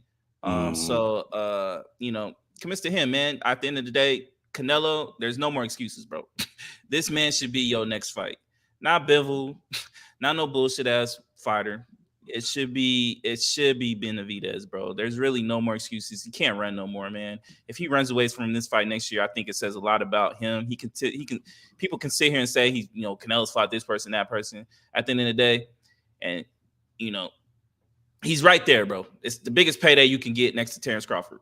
You know what I Mhm. mean? It's Benavidez. So that'd be the easiest selling fight for Cinco de Mayo. It could be one of the biggest paydays Mhm. as far as like the history of boxing next to the Crawford fight. So Mhm. there's really no questions left that need to be answered about David Benavidez. Yeah, I agree. As far as Andrade go, what do you think he should go from there? At the end of the day, I think Andrade needs to just kind of like he needs to get back into where he needs to go. I would like to maybe see him. Would I'm you trying to mind think. him and Charlo? I wouldn't mind him and Charlo. I wouldn't mind him and Charlo. I think the plant one needs to be first. But if he wants to go Andrade, if he wants to go to the Charlo route, I wouldn't be mad at that. I think that would be a good fight. I'm not going to take any steam off of what he went up against with Benavidez. You know what I mean? You know, he just wasn't the better fighter. It's kind of like in the same sense of what Errol Spence and Terrence Crawford was. Like, I'm not going to slight him as a boxer. You know what I mean? I think Demetrius is still a great boxer. He's still a champion. But Yeah, he's just not better than Benavidez, bro. He's just really right, not. So right, right. I think he'll be all right, man. Hopefully, he just doesn't break him down as far as like how some fighters, man, when they lose a big time fight, they don't ever look the same. I don't think he'll go that route, but you never No, I know. don't. You never know. I So don't. I think Andrade would be okay mentally.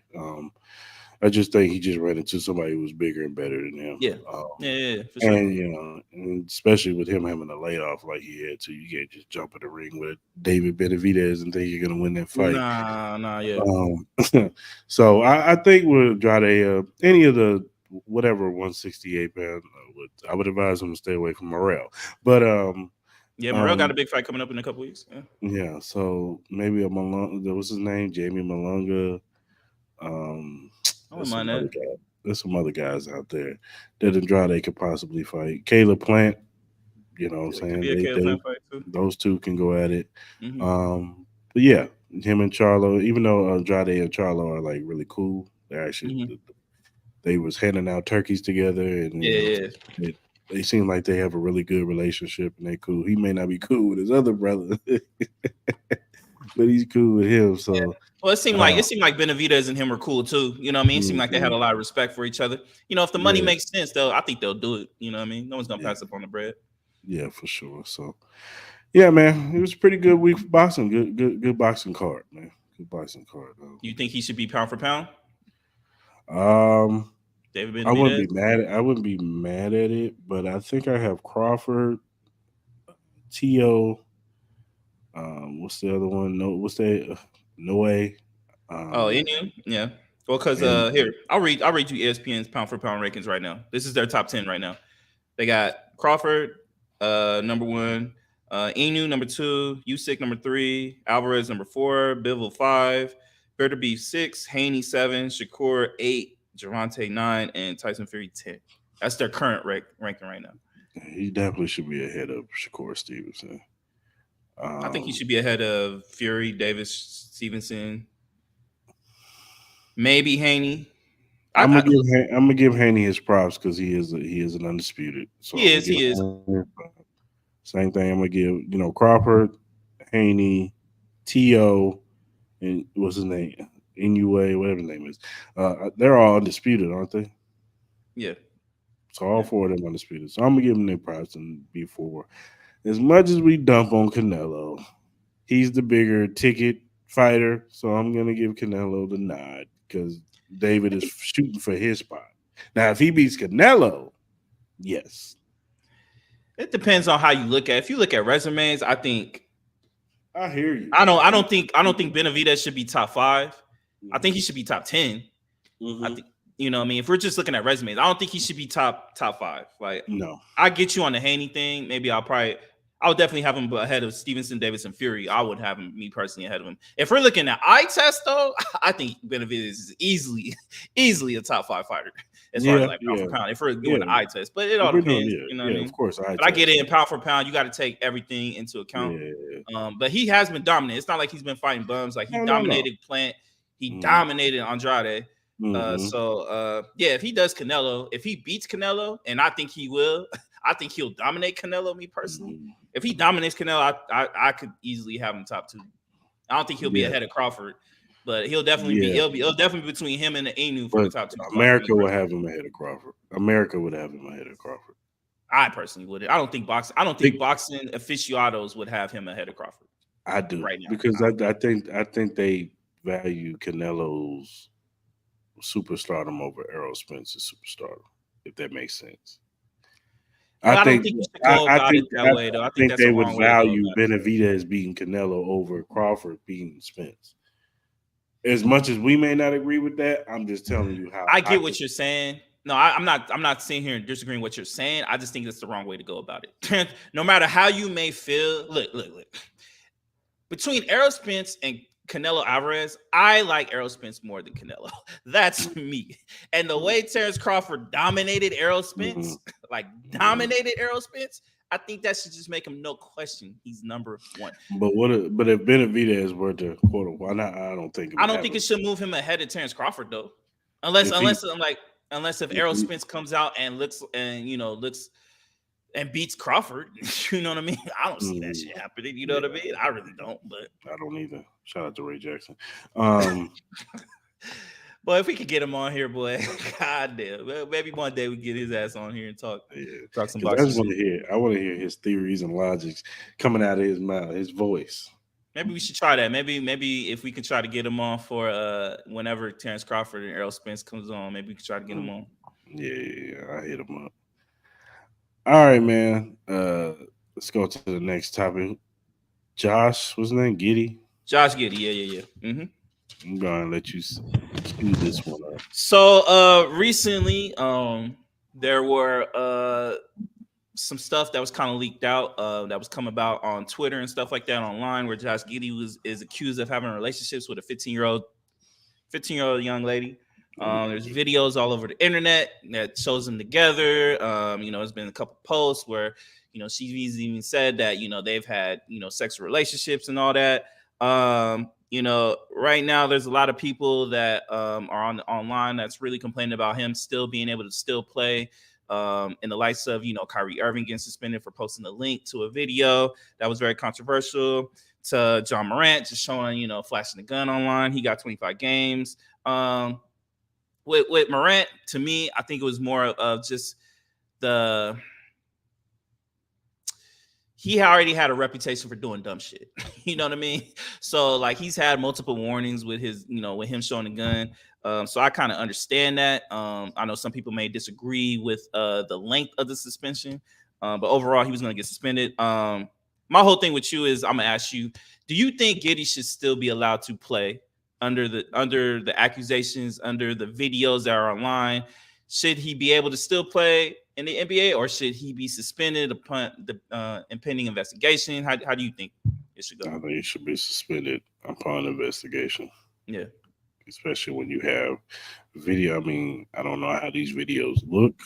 I don't know if they look like they're like together or Well, just. he's even no. He literally said, "This is my girlfriend." There's a video of him talking to her brother, all this other type of stuff. There's videos of And how old is her, this girl?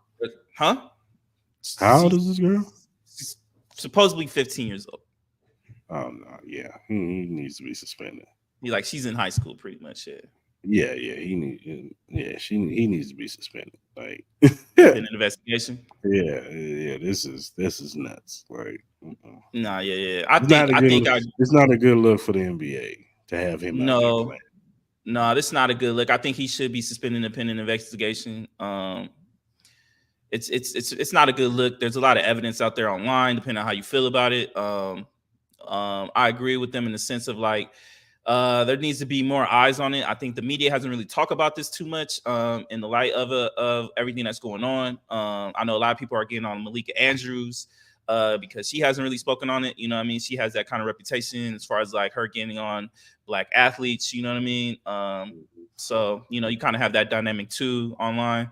Yeah, it's kind of like an ugly situation. It is still an investigation going on. So, but it looks like there's evidence all over online that kind of just insinuates, what I mean, that something right isn't going good right now with Giddey. I know there are reports that he could be losing his $40 million sponsorship to a cereal brand out in Australia. So that's also big news that just got announced today.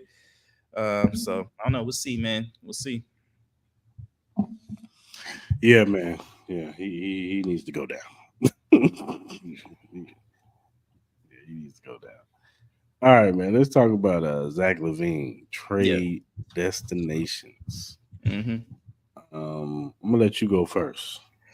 Yeah, there's a lot of noise about Zach LaVine. He's made it clear who his choices are. Like his top three choices are the Lakers, Heat, Sixers. My best trade options for him, I think the Sixers would be a really good matchup.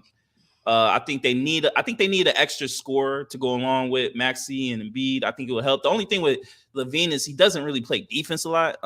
So I know a lot of people love Oubre, but I know Oubre is going through his whole issue with he got hit by a car. So we gotta see when he's gonna come back. I think that would be a good option. I think the Kings would be a really good option. You know what I mean? To pair him along De'Aaron Fox. They already like to run up and down the court. I think he would be a really great match for them. I think they'll add on extra scorer, especially in their starting lineup. Harrison Barnes has been kind of up and down, you know what I mean? So we'll see how that goes. I put my Lakers in, just depends on who they have to give up for him. I'm not going to give up the farm for Zach LaVine. I would personally rather have either Caruso or DeRozan. You know what I mean? I do think we need another scorer, but I do like a lot of the pieces that we have. I think Cam Reddish has been playing really well. Obviously, we've had a lot of injuries, so we haven't really seen our full team together. We are playing pretty well right now. We're 10-7, so I'll cause on that. The two biggest ones, I think, are probably a little bit surprised. I think the Warriors should look into Zach LaVine. Steph needs help, bro. Clay's really not the same player no more. I think they need another scorer. I think Andrew Wiggins has just been off. He hasn't really looked the same ever since his whole absence last year. He hasn't really performed to how he was when they won the championship against the Celtics. So there's something going on with that. So I think they really should look into that. And then I got the Magic. The Magic right now are number one in their division. They're playing pretty well. I think they need another scorer. The only shooting guards that they have on their team right now are Gary Harris and Jalen Suggs, and I think Zach LaVine will be a huge upgrade for that team. So if they really want to make a push for the playoffs and have a legit seed, I think they should try to go after Zach LaVine. Okay. I'm gonna go with the Knicks because I think the Knicks need another scorer on that team. I think they do need another boost to go with Jalen Brunson. Miami Heat, I think Butler needs some help over there too, as far as getting another score over there with Bam. I put your Lakers, even though you guys are playing good right now, and like you said, it depends on who they're giving up. But I think if you add him into that sauce, you got another scorer, a guy who can get you 20-something points a game. So that would help. That always helps. I'm with you on Golden State. I just think they need another guy. They're missing something. Yeah, they're missing something. Yeah. Go and he could shoot with the Steph Currys and all them, so he could shoot. That would be add another shooter on the squad, and he's a big body kid. So I'm with you with the Kings. I think De'Aaron Fox needs some help over there. Sabonis is over there too, right? Yeah, you got Sabonis. You got Keegan Murray. I think Keegan Murray's nice. I think it would help, especially with the Harrison Barnes thing. I think it's really Harrison Barnes. Harrison Barnes has been really up and down this year. I think they need a solidified scorer for that. Yeah. I'm gonna put the Spurs up there, man. You put him and Wemby together, I think that's a nice little combo right there. You know, there's some building block. I'm not saying they gonna go win the championship. That's a nice little building block. You put LaVine, you put Wemby together. They both can shoot. They both can handle the ball. I'm with that. You know what I'm saying? Okay. You know what I'm saying? Okay. So yeah, those are my teams right there. You know, another one I just thought about, especially if the Giddy thing goes kind of awry, I would say OKC too. If OKC can get another great scorer in there, and they have a lot of picks, they could just get rid of. You know what I mean? Like they have a busload of picks. Even if they had to give away 3 first-round picks, I think they still got like 15 to 14 first-round picks left. You know what I mean? That's how much draft stock they have. You know what I mean? Including all the rest of the players they have on their bench that literally could be starters on any other team. They just don't get a lot of burn because that's how deep the Thunder are. I think that would be another look at it, especially I think OKC. I think they're one piece away from being true title contenders with SGA. I think Chet Holmgren is clearly the front runner for Rookie of the Year. I get it's still early in the season, but he's putting up great numbers. You know what I mean? So and then yeah, man, I think the Thunder should look into, if not that Zach LaVine, you know, DeMar DeRozan, a Caruso, or whoever else that may be able to help them get over the hump. You know what I mean? What do you think about Toronto? Him going to Toronto? I just think Toronto's is just in a weird place right now. I don't know if they even know what they want to go do. You know, there's a lot of trade rumors going on with Pascal Siakam, OG Anunoby. I think the Raptors should blow it up and rebuild that team. That's me. That's kind of the route I go. I think they're just kind of like in no man's land right now, where they're not going to be a title contender. I don't think they're close to being a playoff team. I like Dennis Schroeder. I think Dennis Schroeder is a really nice piece, but I think Dennis Schroeder would be more important for a title contender. You know what I mean? I think Dennis Schroeder would be really would. I think Dennis Schroeder would have been the perfect player for like a Clippers. Mhm. I don't think Russ. I don't think James Harden was the answer. I think a Dennis Schroeder would have been way better than the James Harden for me. You know what I mean? I think eventually, I think I could see Dennis Schroeder going to a title contending type of team. You know what I mean? What about the Especially Mavs? like him going to the Mavs. Hmm. Um, the only thing with that is I think Luca and Kyrie Irving need the ball too much. I don't think Dennis Schroeder plays off the ball. He could play No, off the ball. I'm talking about Levine going to Oh, it. Levine. I like it. I'm not mad at it. I wouldn't be mad at that. I think they need more defensive help than anything else with the Mavericks. I would prefer like if you're gonna go any of the Bulls route, I would prefer like an Alex Caruso or the DeMar DeRozan. I think those two play better defensively. Hmm. Mainly so Alex Caruso. I think Alex Caruso will be a better fit. I don't think they Hmm. really need much scoring. I think they need more defensive help than anything else. Okay. So I probably wouldn't go that route if I was the Mavs. Okay. Okay. For sure, brother. All right, man. Let's get to it. Flowers of the week. Yeah, let's do it. Who you got? Who's your flowers going to? So you know me, man. I never do just one. It's a long week, but I'm gonna make it fast, man. Number one, I got Bruce Willis, man. There's been a lot of videos of him, going through his dementia. I don't know if it was his daughter or his wife. They've been posting a lot of videos. It's been looking kind of sad. So I want to give him his flowers, man. I mean, he's giving us a lot of great movies, man. A lot of my favorite movies, with Die Hard and all that. So I'm gonna give my flowers to him. Shout outs to him. Hopefully, he gets, obviously he can't get better, but how it goes. Number two, Bill Nye. Bill Nye today was his birthday. I'm gonna give a shout out to Bill Nye, man. He got me through a lot of years On this side, in middle school, man. You know what I mean? Bill was cool, Bill. man. We used to watch his videos, man, in middle school, a little bit in elementary school. So, shout out to my man Bill, man. He's always been on the side of truth and he's always been side of the people. So giving him. And then this is for me personally. Yesterday was my dad's birthday. So I want to give, Shout out to Pops, you know man. what I Happy mean? birthday, My Pops. pop's birthday yesterday, man. So shout out to him. I'm giving my flowers, man. You my rock, you my heart, man. You know what I mean? Especially with me and my sister. You've done a lot for us, man. So I just want to give you my love. Happy birthday. Happy birthday And to the Pops, best. man. And the best. For sure, for sure. You know me, I keep it short and simple. I know. Flowers of the week, go to WWE. Okay. Why? Because they brought back CM Punk. I saw that. I saw that. It's that big, huh? It seemed like it's Yeah, big news. they brought him back. Now, how long it lasts, Yeah. that's another I story. saw they brought But Randy Orton back too. yeah, he came back Saturday night too in the Survivor Series. Okay. They in the team of Randy Orton, Jay Uso, Sami Zayn, and Cody Rhodes. Cool. They end up winning their Survivor Series match, and then at the end, CM Punk comes out because everybody was clamoring for CM Punk to come for Survivor Series. Mm-hmm. Some people were happy about it. You can tell Seth Rollins didn't really care for it. Yeah, I He's saw the cussing video them of out. that. Yeah. Why is that? Why does he not? Why is that? Why was he I so mean, passionate about that? CM Punk, he rubs people the wrong way. Either you love him or you hate. There's no in between with CM Punk, and he's a difficult guy to work with, Mm-hmm. because he does feel like he's one of the best wrestlers, and he is to a certain extent. He's one of the best wrestlers in the world.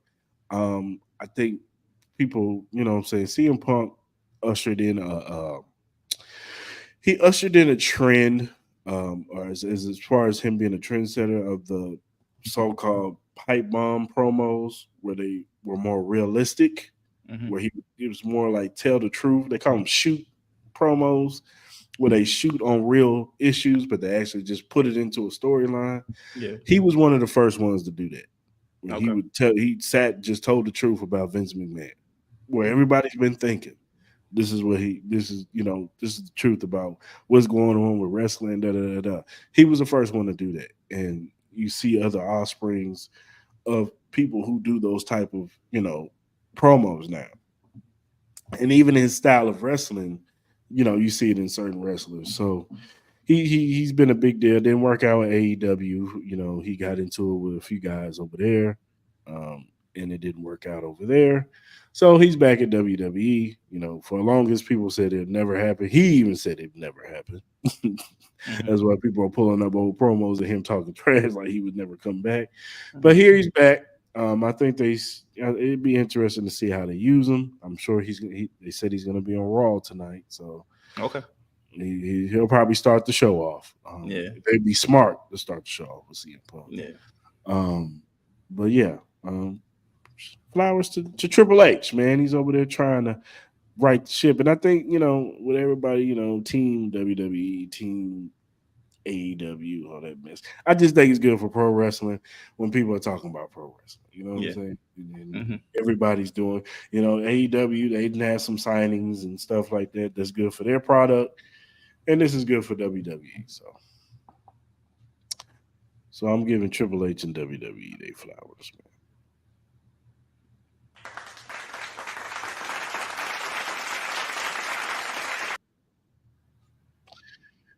All right, man. What's your hell no of the week?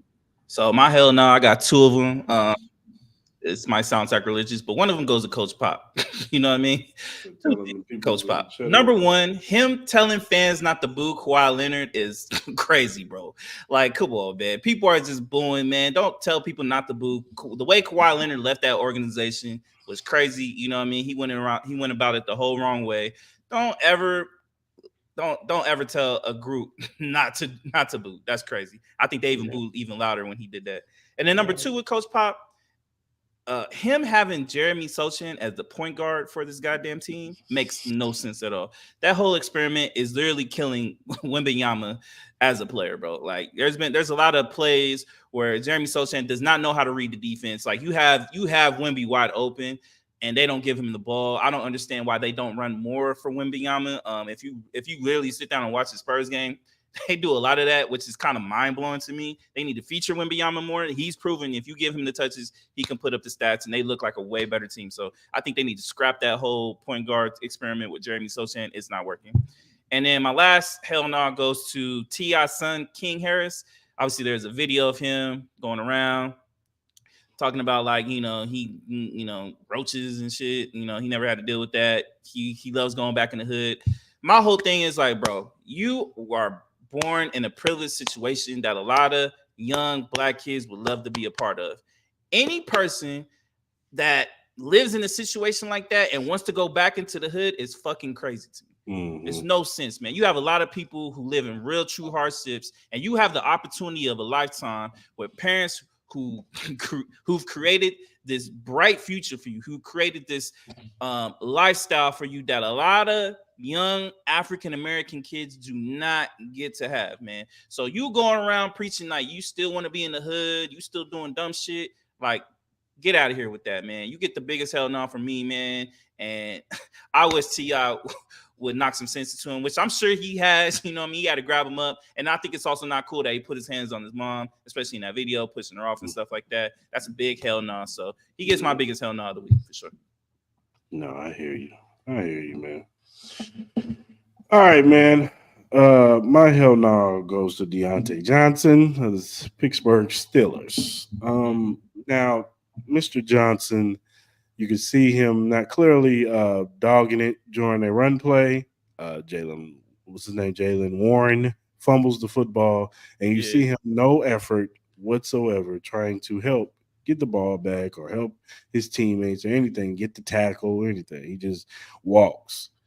Now this stems from a play earlier where he caught the ball in the end zone, but kudos to the defensive player. He kept going and he pretty much hit the ball out of his hands. You got to Mm-hmm. have control of the football going down when you get in the end zone. Mm-hmm. That's their rules. It sucks. I get it, but it's the rules of the NFL. You're not new to this. So then he's still bummed out about that. So he dogs it. Look, man, your team ain't that good at all. You know what Mm-hmm. I'm saying? On offense already. They need all the help they can get. And for you Mm-hmm. dogging it like that, come on, man. Don't do that to Mike Tomlin. Yeah. Don't do that to your team. Don't alienate your teammates like that, man. Just because you felt some type of way. You got to erase that at your brain and move on to the next play, man. You know what I'm Mm-hmm. saying? You are a paid professional Yeah. football player. So cut that out. Your excuse as far as, oh, I didn't see the play. You can clearly see that you saw the fumble. You was looking right at it. You And just even at walked. that run, run when you see everybody run, dog. Yeah, That's yeah. crazy. Come on, man.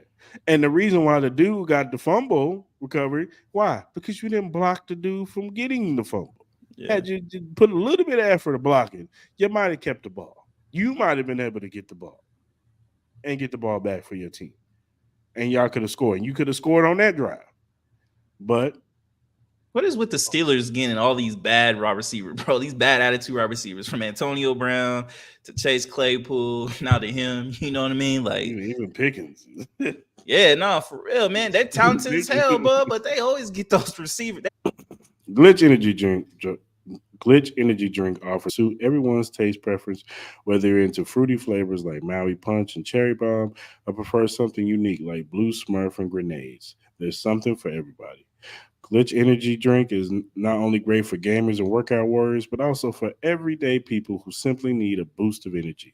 It's a healthy choice that you can feel good about. You can find more information and purchase Glitch Energy Drink at glitchenergy.com. Remember to use the promo code Cris Style Mal to get 10% off your purchase. Start enjoying the benefits of this delicious and energizing drink. Shout out to Glitch Energy. Shout out to Glitch, man. And whatever streaming platform you use, whether it be Spotify, Apple, Google, Alexa, iHeartRadio, whatever streaming platform that you listen to your podcast on, Cris Style Mal is on there. Go ahead and subscribe. Listen to our latest and recent episodes and the ones in the past. Get caught up. So, when we drop these new ones, you'll be all caught up and ready to go. And if you're a first time listener or watcher on YouTube, hit that subscribe button, hit that notification button. So when we drop these lives on Monday at 12 o'clock, you'll be ready to go. You know what I'm saying? You get the notification, you jump in the comment section, and you can talk about some of these topics with us. You know what I'm Mm-hmm. saying? And then when we drop our episodes on Saturdays, you get the notification and watch the new episodes on Saturday. Um, yeah, do that. And then on whatever social media platform you use, whether it be Twitter, Instagram, Facebook, Twitch, TikTok, Threads, whatever you use as far as social media platform, the Cris Style Mal podcast is on there. Go ahead and follow us. We'll follow you back. Um, we're just regular fans of sports and life, just like you guys. So hit us up, man. You got feedback, you got critiques, you got topics. You want us to bring up something on the show, man, hit us up. You can hit our inbox. You can email us, whatever you rather use to contact us. Hit us up, man, and we'll definitely try to get your question on the show, and we'll even shout you out. You know what I'm saying, Mm-hmm. for Mm-hmm. the question that you bring to the table, man. So shout out to the listeners out there, man. Yeah. All right, man. Until next time.